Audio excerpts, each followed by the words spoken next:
Chasers Podcast. Coming to you live and direct with your host and your moderator, Kevin L. Warren. This is a real sports podcast for real fans. What's up, everybody? Happy Monday to everybody. Hope everybody had a great and amazing weekend. Hey, this is the Sports Chasers Podcast. I'm Kevin L. Warren, your host and moderator. Good to see everybody here today. It's the fourth and short segment, NFL Week 13. Going from left to right of my screen. Dan, what's good, man? What's happening, man? Good morning, everybody. How's everybody doing? Good morning. What's up, Dan? Morning. Good morning, Dan. Good morning. D0Dubb, what's good, brother? How are you? What's good? December 5th. Yo, let's get it, man. NFL Week 13. Week 13. The angry one, he's with us. What's good, brother? How are you? What's going on, fellas? What's good? Fourth and short, Week 13 in review. Boy, oh boy. Boy, oh boy. And Mike Mills. Mike Mills got his Angry Baltimore Birds. Ravens. Yeah, Angry Birds. Angry Birds. The Angry Bird. I don't want to get us banned, so I can't tell what I call them. But yeah.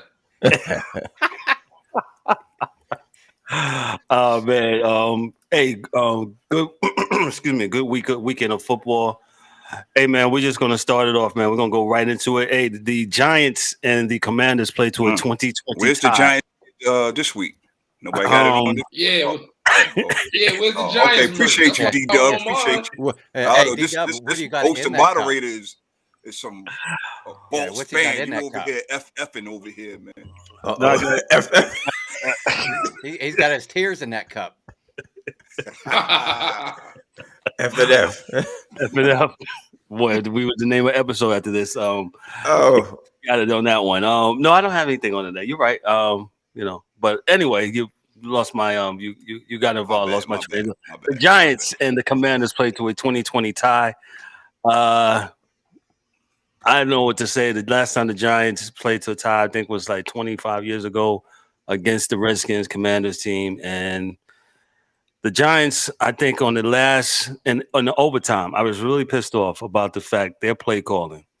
To me, I don't know who's calling the plays, but those 3 deep passes, like it was wishing and praying for a Pass interference. pass interference. And I was like, what are we doing, man? Why are we not running the ball? Who does sometimes that? that works. Yeah, sometimes it works, and they didn't get it. D-Dub, go ahead, man. Hey, man. It's how do you feel after a tie, man? You see the coaches both walk off onto the field, and they just look like, what is this? what? Yeah, how are you supposed to feel over a tie? 13 points scored by the Washington Commanders in the first half. Giants scored 13 points in the second quarter, and they both scored 7 points apiece second half. So pretty decent game.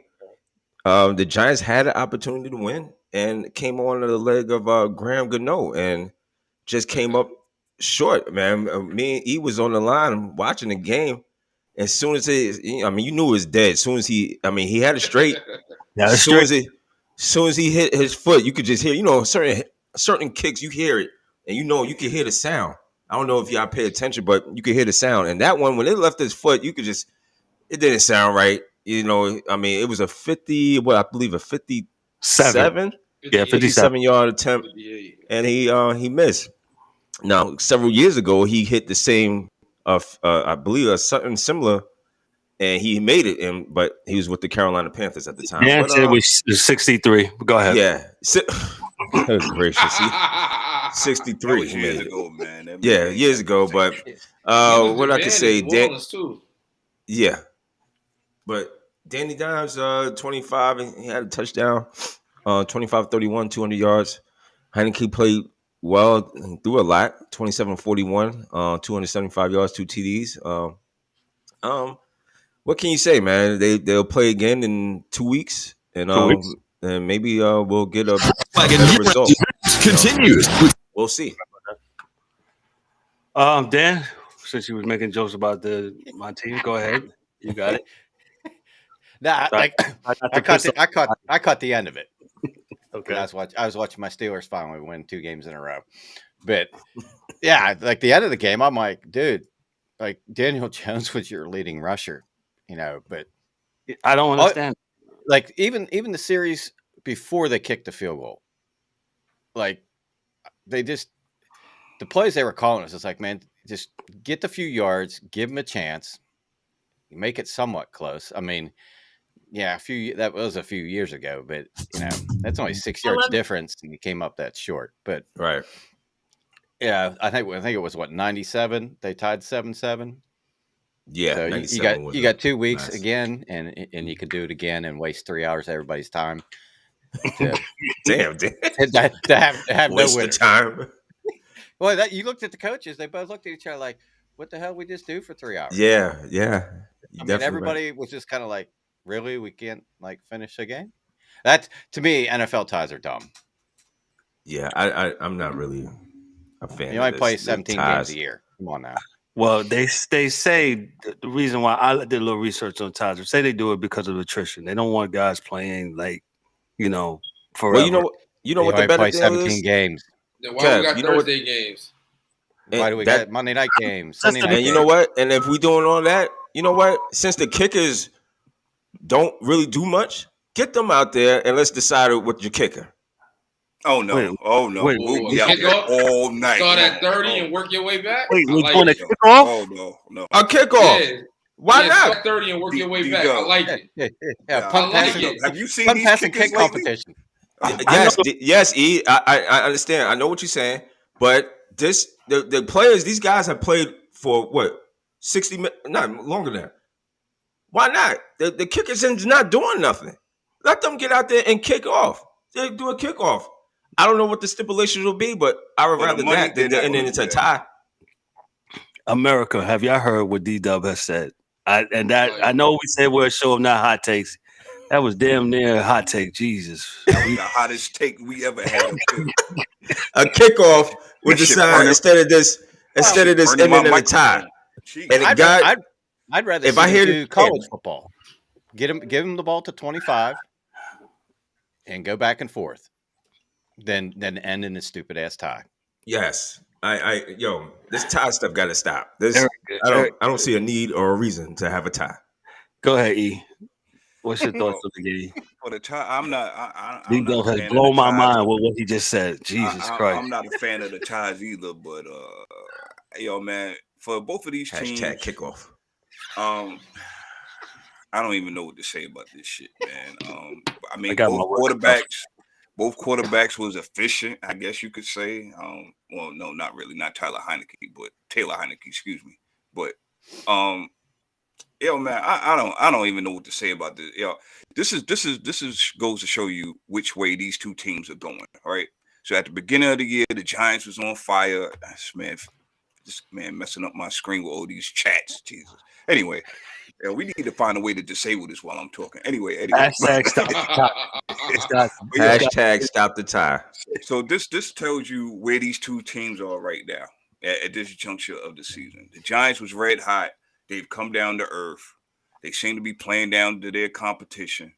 Hopefully they'll play the Cowboys or somebody great soon, so we could see some great Giants football, because they look like, again, they was playing hot potato in the fourth quarter. No, you have it. No, you have it. No, you have it. I'm like, what are y'all doing? Like, the play calling for the first 3 quarters, cool. Okay, I see what y'all trying to do.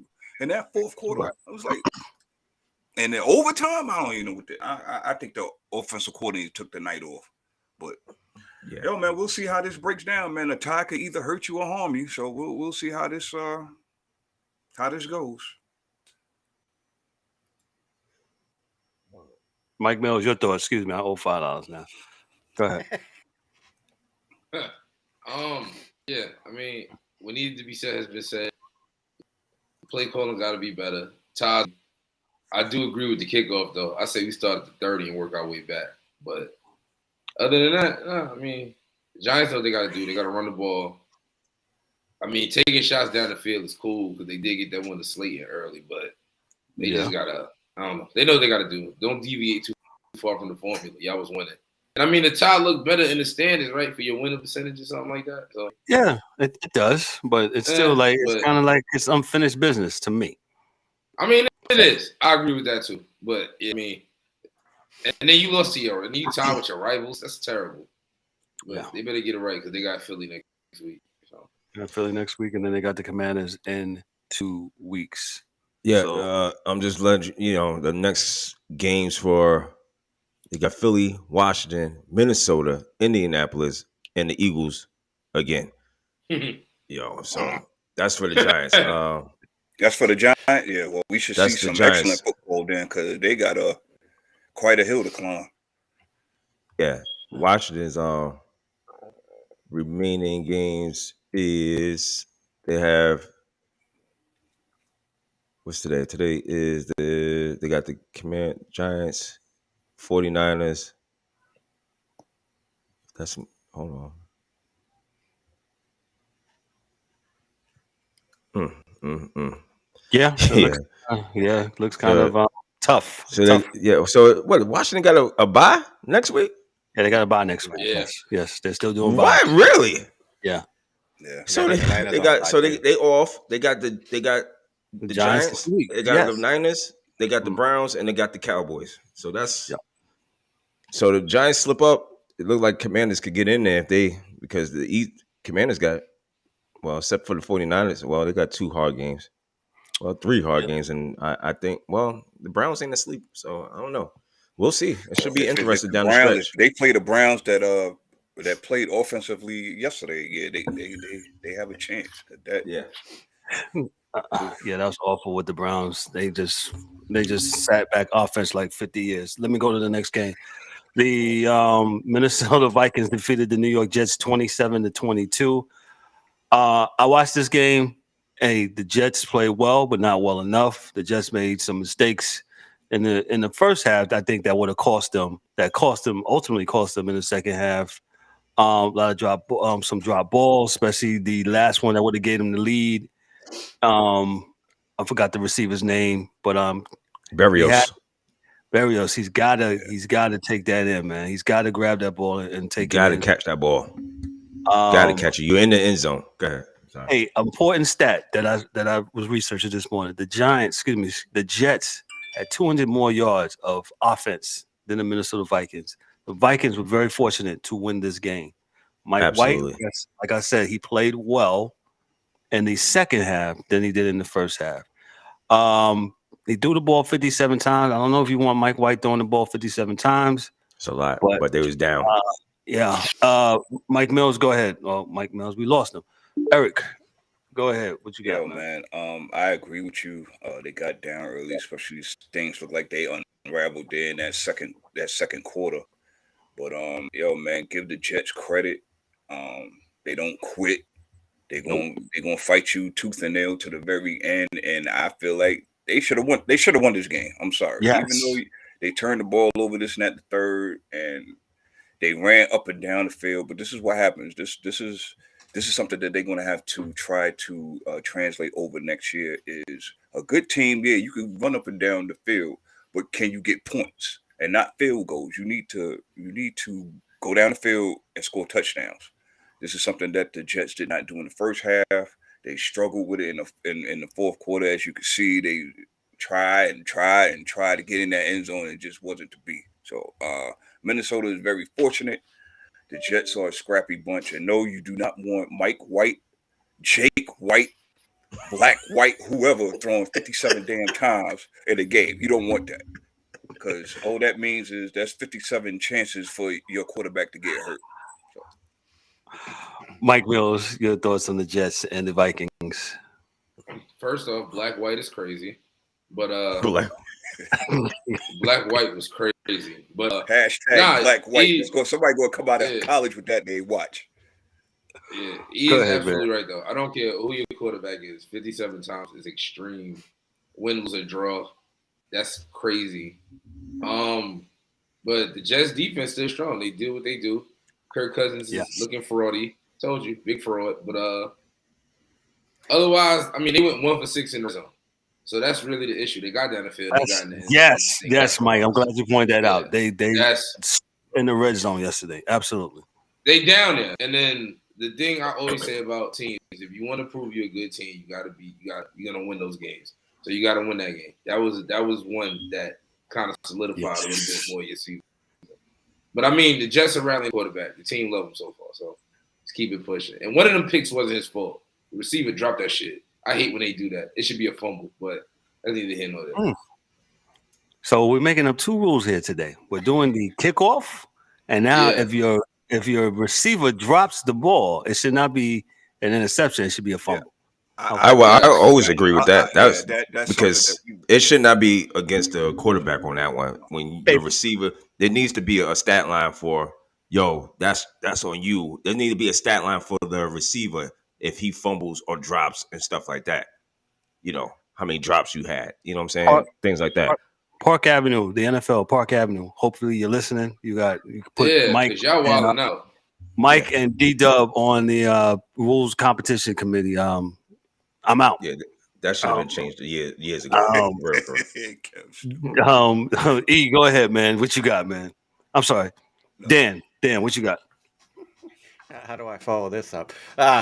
Make another rule change, man. Go ahead. I've always been a proponent of, they got targets, they got drops, catches, yards after catch, they got all this other bullshit. Yak. Yeah. Go ahead. So if you throw the ball right to the receiver, and like my guy Deontay Johnson likes to drop the shit all the time. Well, if it hits your hands where you're supposed to catch it and the other team intercepts it, it shouldn't be on the quarterback because he did his job. Receiver. It should be on the receiver. But anyway, be a fumble, interception caused, something. Yeah, like they can make some stat up. But like you said, Mike White, he threw 31 of 57, 369, and his QBR was still only 59.8. Garrett Wilson threw one pass, incomplete. His QBR was 39.6. So they can fix a stat for the interception if they can come up with this bullshit. But correct.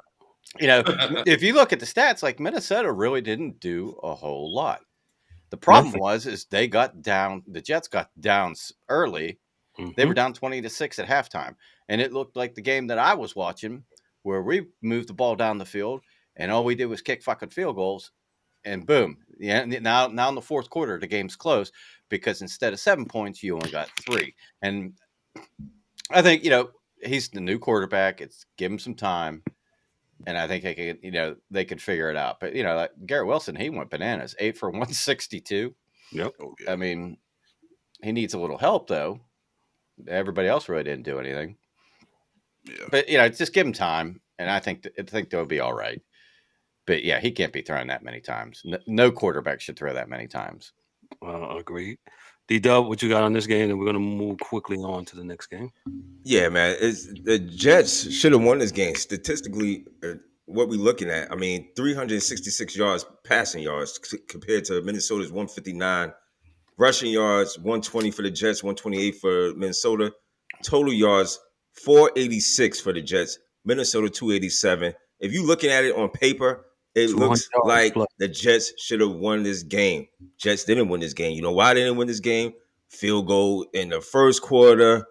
Field goal in the second. Field goal is second. 2 in the third. 2 in the third. 1 in the fourth. Mike Mills scored a touchdown. Doing anything. This guy got a workout yesterday. Yeah.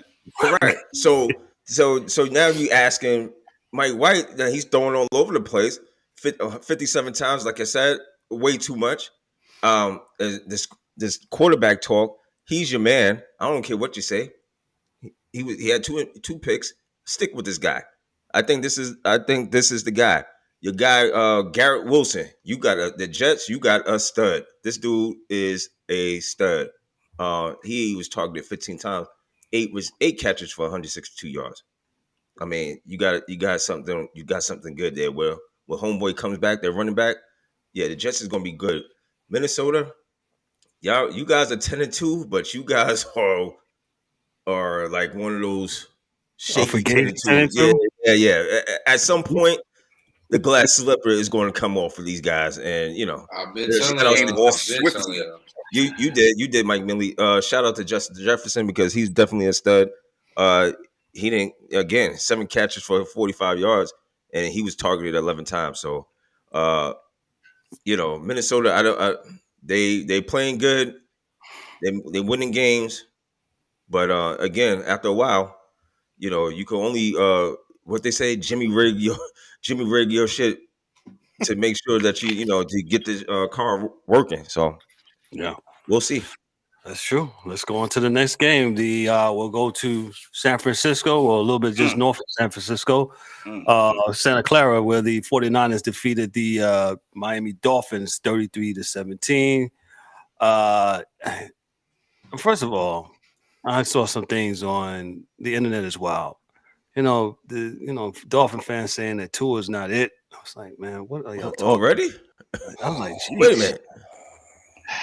Yeah, Tua's 8-1. Tua has lost only one game when he started this year. So, but hey, it's not about the Dolphins. Dolphins, y'all lost. It's about the Niners. Shout out to the Niners. Hey, Garoppolo got hurt early. He was 2-4. And then my man, Purdy comes in. He does a Eric, you so Purdy. Purdy comes in and does his thing and takes the Niners on. The Niners defense was serious. If you had them in fantasy yesterday, you got a bunch of points with the Niners. We'll start with Mike Mills. Mike Mills, your thoughts on the Niners and the Dolphins game? Well, Jalen Waddle messed up my bread on fan. Shout out to him. But I mean, the Niners did what the Niners do. I mean, they played defense despite what they got going on. They ran the ball despite what they got going on. So, I mean, is it a drop-off between Jimmy G and the new guy? Of course. There's going to be some sort of drop-off. But was Jimmy G really all that hard to replace anyway in the grand scheme of things? So, keep the momentum, keep the formula. Like I said about the Giants, keep the formula. Run the ball, trick play or two, and we be all right. And they be all right. The one pick, so you want to make sure you don't throw no picks. But 37 is a lot, too. They got to cut that down. Get him at, like, 25. See, that's that Shanahan shit. Yeah, you want to do the Joker Bob trick plays and shit. I ain't got time for that. I think he showed a lot of poise being there. Facts. Shout out the DA. He's chimed in and said that Brock Purdy is a system quarterback. Brock Purdy. Shout out to the DA. Couldn't be with us, but he's on the comments. If you got comments, get at us on YouTube, Facebook, Twitter, and all that stuff. Excuse me. E, go ahead. What's your thoughts? Niners and Dolphins. Yeah, I told y'all at the beginning, even though my team is in the same division, that the Niners, when healthy, is probably the most dangerous team in the league. They added Christian McCaffrey. We all know what that has done. This is going to be, and DA, you could chime in on this. This is just my opinion. This is going to be the downfall to me of the Niners is certain play calling. You have a new quarterback, and I get it. He's a system quarterback. He's poised and all this other stuff. You don't have your third string quarterback throw 37 times. That's just my opinion. You're supposed to be a running team, run the ball. McCaffrey only ran the ball 17 times. Where's everybody else at? So this is the thing. I've seen this with the Shanahan tree before. They get happy, they get a new toy, and they abuse it and over things, all this other stuff. Shout out to RG3. If you know, you know. And you know. It's not Coleman. As far as one game, I think it's an upgrade. Brock Purdy came in and did the damn thing. He looked confident, and most of the time, this is what this is all the QBs need in the league is a little bit of confidence. So, we'll see, man. And the Tua. Come on, man, stop. Tua. What's his stat line here? 18 or 33. Tua was 8 for 295, 2 TDs and 2 picks. Listen. And he had one that he threw a terrible interception, and he threw one just like Mike said. One was in the receiver's hands, and it bounced and came in. Well, here's the thing, though, Kev. Where's the running game? See, you teams out there 33 want to be cute. You want to go out here and showcase your quarterback and all this other stuff. And when Tua is throwing up gang signs again, then everybody's going to be all mad and all. You know what I'm saying? So I'm just saying. Black, white, and gang signs. That's 100%. Right? I'm just saying. The angry one is on one today. If all they say, right, all they tell us is that the quarterback position is the most important. Well, how about you act like it? How about you coach like it? That's all I'm gonna say. D0Dubb, can you follow up after that? Yeah. I can follow up with the Miami fans to stop y'all bugging because you talk about Tua, and this was a big game for them to see where they at. You know what I'm saying? But they came up against a great Niner defense. The defense is excellent. Now the Niners have to overcome this quarterback situation they got, but I think Purdy he looked like he fit right in. I think he's like DA said, he's a system. He's probably a system guy. So he could just manage the game correctly. If he could do that, Niners still are in this thing. So I don't think that it's all over for them, as long as they don't receive another injury to another quarterback, because that's definitely going to be detrimental for them. However, we go back to Tua, 18 and 33, 295, 2 interceptions. Okay, but where's your running game? To combine rushing 33 yards, that is absolutely ridiculous. You got Raheem Mostert, Jay Wilson. Where's your run game? Eight carries. Yeah. Where's your run game? But we want to talk about Tua. Stop, man. Come on. This goes back down to the coaching. Coaching got to get the run game going. Start it off and start it off early and continue. And add the passes in between. So I just want to say one thing. Isn't Miami head coach from San Fran? Oh yeah, absolutely. Yes. Okay. No further questions, Your Honor. Dan, go ahead, Dan. I mean, San Francisco, they're in a good spot, even though they're on their third quarterback, because their defense is stout. And absolutely. Trent Dilfer won a Super Bowl with a stout defense. All the dude's got to do is take care of the football, run the football. And, that's the thing is everybody's up in arms. Tua. They couldn't fucking run the ball. So, I mean, that's all that matters. If you know they're going to pass because they can't run, you're going to be able to. It makes it a lot easier for the defense. So, the fact that they didn't run and they abandoned the run, that's it. They abandoned the run. It's not even that they couldn't run. You don't even give yourself an opportunity to see if you could run because you only did it 8 times. But go ahead, Dan. But that's my thing. It's shout out to Purdy to be able to come in, and keep his composure. That had to be a big moment for him. He played decent, but like Mike said, that's way too many fucking throws for the third string guy. I mean, absolutely. I remember, certain times where quarterbacks would come in and, after the starter got hurt and it was like 20 or less. Yep. Hand off the ball. All they did was run. They only threw the ball when they had to, and they ran the shit out of it. That's all San Francisco needs to do. And like he said, this is probably the most dangerous team in the NFC. Because they get healthy, they're going to be a beast to deal with. Oh, 100%. 100%. Let's move right along to the Kansas City Chiefs and Cincinnati Bengals. The Bengals beat the Chiefs 27-24. Same score as was the AFC Championship game. The stat line here, Joe Burrow, 25 of 31, 2 TDs, 286 yards. And guess what the Bengals did yesterday? They ran the ball. They ran that ball wide. Ryan was 21 of 106 with 106 yards, 5. He averaged 5 yards per carry. I'll start off with Dan, since the Bengals are in your division. What's your thoughts on the Bengals and Chiefs? Well, like the Bengals, they look good, and like the Perrine guy, he tore us up. And I was like, who the hell is this guy? Because they had Mixon, he really didn't get to play that much, and with him being on the concussion protocol, now he's been getting a shot, and he's playing real good. It was a big boost for Bengals getting Jamar Chase back, 7 for 97 on 8 targets. Boyd had 4 for 60. So, and Perrine, he had 6 for 49, so he had almost 160 yards combined. But it was one of those games where it was just like the playoff game, back and forth. And to me, the big one was Kelsey's fumble. That dude held him up until he ripped the ball out of his hands. And that kind of changed the momentum of the game. But, Kansas City played well too. But, it was one of those things that I think that turnover kind of swayed the outcome. Yeah. I agree. But it was a good game. I enjoyed watching the second half of that one. A little back and forth. D0Dubb, what you got real quick?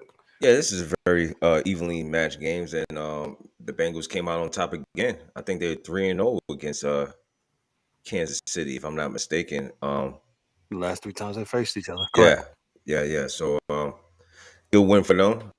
Back and forth. I think it got really good in the second half of the game, and Kansas City held on to get the win. Stat lines look pretty good. They outran 152 to 138 over Kansas City in rushing, passing. I mean, they kind of dominated the every aspect as far as rushing, passing, rushing, total yards. So kudos to the Bengals, and at 8-4, and Chiefs come down to 9-3. So the Chiefs are a good team, but they can be had. So nobody should be scared of them, or like you can't beat them. And Dan looks like he has a Bengals chair. Oh, absolutely. There's actually a toilet seat on top of it. Go ahead, Eric. Yo, I just want to point out, I agree with what everybody else said, but the biggest thing for me, this is how you play Kansas City. You cannot let them beat you deep, because that opens up everything else.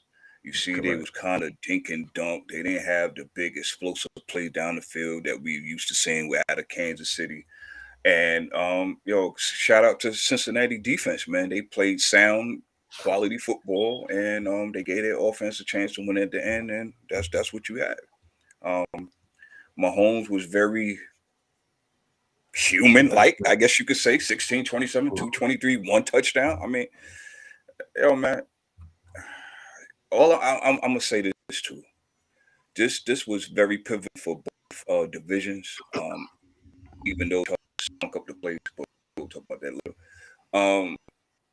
They brought the Chiefs kind of back down to the playing field, and the Bengals is on the rise. And I will still say that hopefully, I think Baltimore will still come out on top. But boy, oh boy, Cincinnati's coming for that top spot, fast and furious. But it was a good game. It was very entertaining. Again, I watched most of it.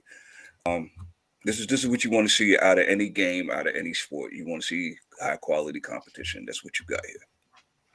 Gotcha. We'll go to Mike Mills. The Bengals are in your division. What you think about this game, Bengals and the Chiefs? This game made me realize even more why I hate that we blew all those easy wins in the beginning of the season. But shout out to the Bengals, man. I love when good teams play each other, and the team that nobody thinks is gonna win. I like out of division rivalries, and this is starting to become one because they really having good games against each other. But they did what they were supposed to. Neither team really made too many errors, besides that big Kelsey fumble. But the Bengals are really, really shaping up to be what they were supposed to be. Like, they had the little Super Bowl over. Everybody does, but they've bounced back, and they on our heels, so we're gonna have to tighten up. For real. Thing of note, Kelsey was did not get a ball. He did not catch a ball in the first half, which has not been done. I forgot the stat on that, but been a minute, so they couldn't get the ball. They could not get the ball to Kelsey. So, and that's his security blanket, man. That's his guy. That's his go-to guy. I mean, Kelsey this year, I believe, have had 3 touchdown passes in the game. So, that ball goes to him a lot. So, shout outs to Cincy for doing keeping him under wraps. So that brings us to our last game, and folks might want to know, why did I pick the Seahawks and the Rams? I picked them because it has playoff implications. The Seahawks currently have the 7th spot in the NFC for the wild card. They're currently 7-5 now with that victory over the Rams. The Rams, as Mike Mills said, just like unlike the Bengals, they have more of a Super Bowl hangover. They literally have lost a lot of guys. They're 3-9. Their season is going where it was. It's over. And since you said that, Mike Mills, I'm gonna begin with you. Your thoughts on the Seahawks and the Rams. By the way, before you start, Geno Smith was 28 of 39. He had 3 TDs, 1 interception. I know what Geno said on that sideline, boy. What did he say? Geno told Kenneth Walker, you better you better sit your ass over there and run that ball, boy. I don't know who he's talking to, but it was funny because they had him on the sideline and they had him. You see Geno had that look. He had that look. Like, Geno had that look like, boy, you better sit over there and shut the, But it was funny. Go ahead, shout Mike. out to the Seahawks. Go ahead, Mike. I was actually about to start with Geno Smith. I was giving y'all a hard time at the beginning of the year. Yes, but Geno was doing his thing. Nah. I just needed proof, and he's giving me proof. I mean, yeah, the Rams are a bad team, and they having a bad season right now. But the Rams they still got Aaron Donald.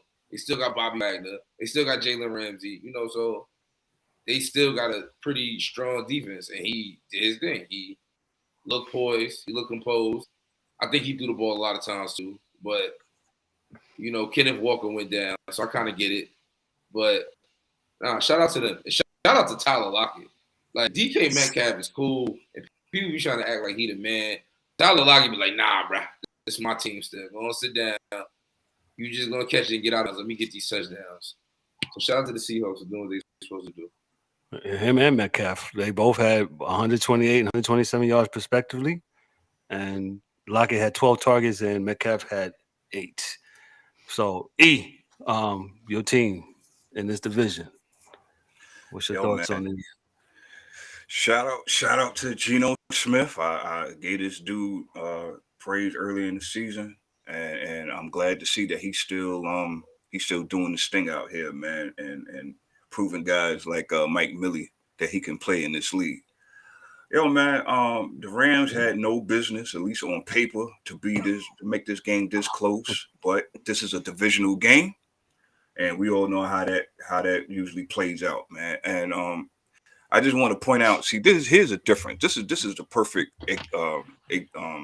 example right here, right?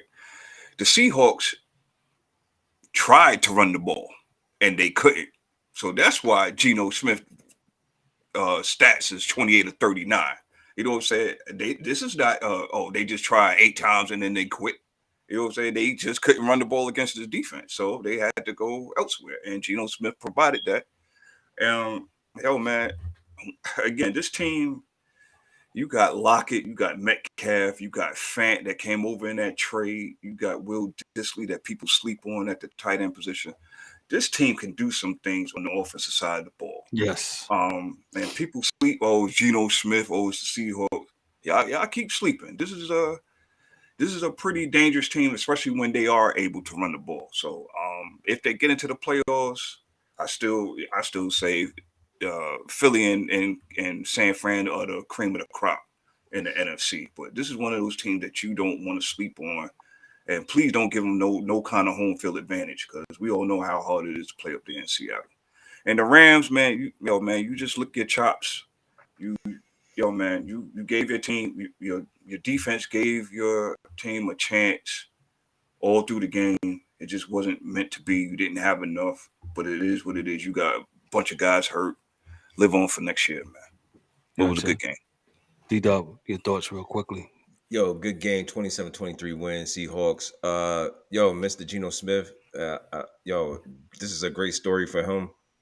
He said it earlier in the year. He said when people wrote him off, he didn't write back, and he definitely didn't write back, and he's having a great year. 28, 39, 367, 3 touchdowns. He talked about it. It's not because they just couldn't run the ball. They attempted 22 times.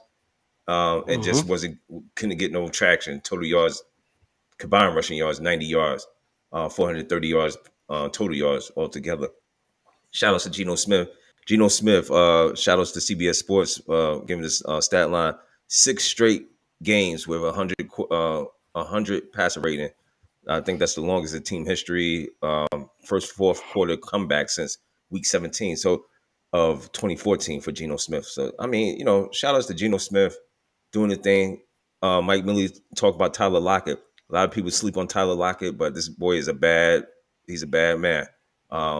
They have a 1-2 combination with Lockett and Metcalf, and adding Noah Fant, like he said, a list of guys play well, very well.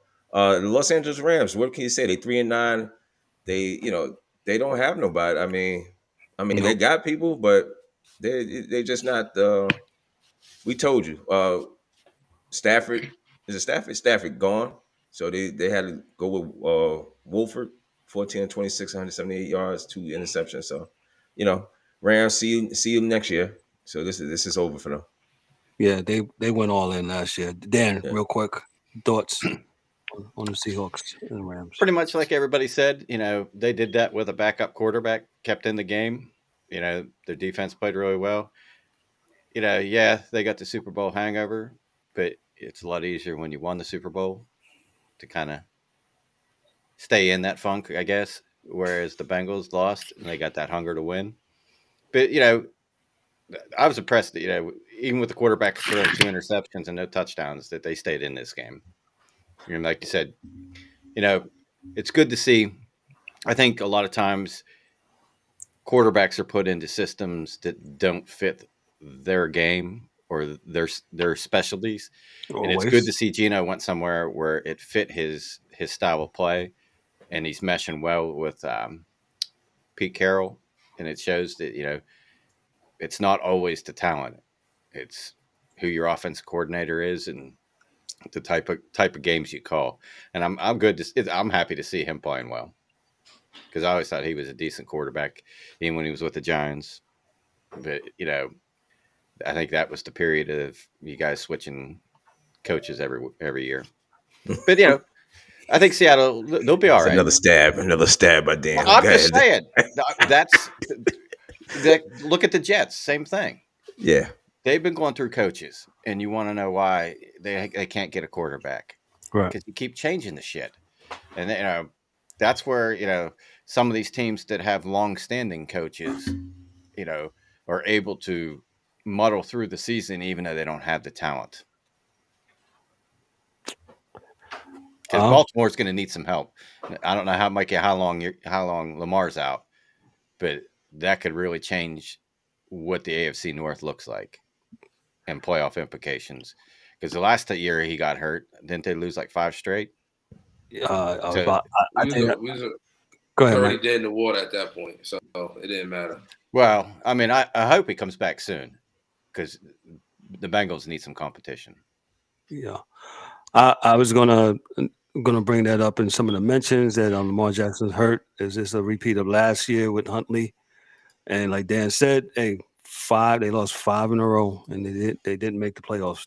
Talking about the Ravens, the Chargers lost to the Raiders on yesterday. Raiders look like they're peaking. They should have did this earlier. Peaking. Pick it out of the basement. Yeah. I mean, I guess so. Dang, Raiders fans, man. Hey, Raiders fan, you hear these guys, right? Oh, it's the truth, bro. Chill out. Rich Gannon, my favorite quarterback. They just suck now. Rich Gannon is his favorite quarterback. Okay. Wow. I know we have went over a little bit. And no apologies, of course, because we love doing what we're doing and hope you like what you hear, of course. Hey, one other mention, like D-Dubb said, we got to strike it while it's hot real quick. I'm going to begin and just say, hey, congratulations again. I made an Instagram reel, TikTok reel the other day on Coach Deion Sanders. He accepted the job at Colorado State. If you have been monitoring, no, I can't say it. Well, we'll talk a little bit, about 30 seconds about it, but got to mention it. It's because it's there. He accepted the job at Colorado, and there's been a lot of back and forth and a lot of hate about him taking the job. And I'll just say this real quick, and we got to go. Yo, if you get an opportunity somewhere else, there's a better opportunity. Why wouldn't you take it? Just saying. Mike, since you rushing me, Dang. Damn. Yeah, he got somewhere to go. Yeah, But I mean, did I figure he was gonna leave at some point? Of course. I didn't think he was gonna be up for life. But did I think it was gonna be 3 years in? Hell no. Like that's real quick for all that shit he was talking. So I mean, congratulations to him. You know, he got results and he did his thing. But I just thought it was gonna be a little bit. But I'm not knocking him for taking the job. Everything is on everybody's own timing. So if you felt like time for him, congratulations. You know what's up. But yeah, I thought it was gonna be a little bit longer. 6, 7 years. Maybe knock off a real team. No offense to the SWAC, but you know what I mean. So sounds like an offense to the SWAC, but go ahead. You're not SWAC. You're not SWAC. Yes, we'll talk about this Thursday in depth a little bit more. E, go ahead. What you got? Anyone? Yeah, I'm gonna just say this, man. I'm gonna try and keep it PG because I've been on fire lately. Yo, man, congratulations, congratulations to Deion, man. I wouldn't have thought it would be Colorado when I first heard Colorado. But yo, man, this is a stepping stone for him. He felt like this is good for him and his future endeavors here in coaching. And my hat goes off to him, man. What can you say about what he's done? He's brought all eyes and ears and much talk to the SWAC and all this other stuff, man. Yo, man, this dude didn't come in to be the savior. He wasn't gonna be there for 15 years and build dynasties and all this other, you know what I'm saying? So yo, man, everybody gonna have different perspectives, just like much of everything else. If you don't agree with it, you a hater and all this other stuff, man. Yo, congratulate that man. Let that man move forward, and hopefully they'll keep the job in house. And so the guys that are already there are already familiar with how they're gonna move, and hopefully the next guy's gonna keep on booking and keep on winning chips and stuff, man. So I ain't. That's all I got. Gotcha. D0Dubb, what you got, real quick? Bro, all week I've been talking about this thing, man. But yo, congratulations. That's it. That's all you should be saying is congratulations. He didn't say he's going to stay there forever. He brought all eyes. He did his job. The man did his job. And what else can? Yeah, he is. I am Pac now. So I don't know what else are we talking about. You talking about the kids can move on. The kids go. They are in a portal. They could go wherever they want to go. Started today. The portal started today. Yes. So guess what? Guess what that means? The kids got opportunities. So what are we talking about? We act like this is brand new. And we always looking for some type of hero to come and save the day. Yo, the man said, I'm going to move on and I'm taking opportunity somewhere else. Period. What did he say? Either you get elevated or get terminated. They're going to terminate. That's facts. It's been going on for years. You got to do your job. He did his job. So it's time for him to elevate. Leave that man alone. Yo, he got my support. Whatever he does a good job. He does for all kids. Doesn't matter what you are, white, black, whatever it is. He's going to help you elevate. Period. End of story. Now it's up to somebody else to take the baton and do the same thing. I am SWAC. I am Pac. Pac. Dan, you'll have the last say on this, and then we're going to get out of here.